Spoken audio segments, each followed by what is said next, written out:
let's get into it. The business empire of Gerard Piqué. There is this thing about Gerard Piqué, right? That probably most people don't understand, right? So imagine it's 2009. He just won everything with Barcelona, right? The league, the cup, the Champions League. At that time, he's only 22 years of age, and he's obviously making a lot of money, living his dream. Question for you: what would you do if you were in this position at that point?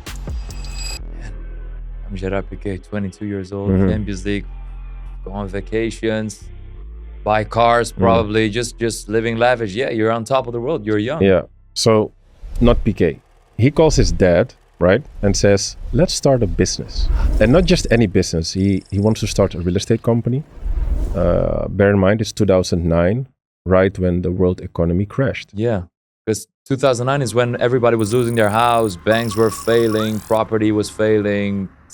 Why would you start a property business in 2009? Well, that is exactly why it was so genius, because while everyone was panicking and selling, Piqué and his father, Joan, if I'm pronouncing it correctly, were buying.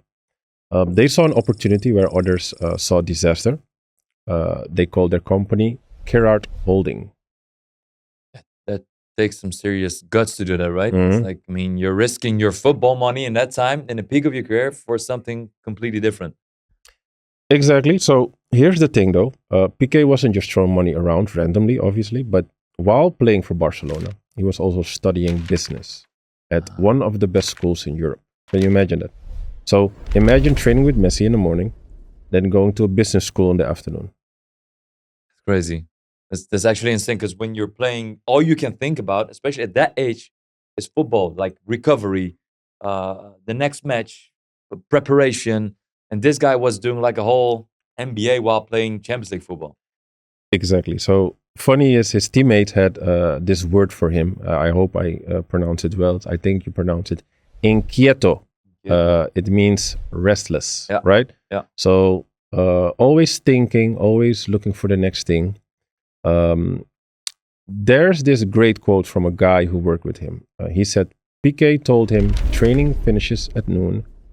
My teammates play video games or spend time with family. I want to go to the office and create something. Yeah, like paint the picture, right? It's like you're one of the top players winning Champions League, La Liga. You're one of the best defenders in the world. And the next thing you think about when you leave the training ground is going to the office. Yeah, exactly. So most players think about their biggest earnings years, right? And when they're playing, Piqué was already thinking about what comes after. So the partnership with his father was, I think, a perfect combination. Why do you think that?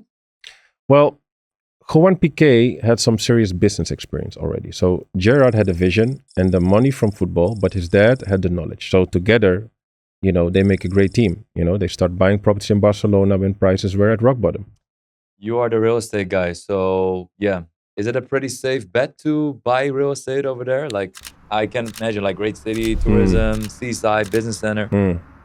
No, absolutely. Because in 2009, with Spain, it hit hard, the crisis, right? So everyone was scared. Property prices crashed.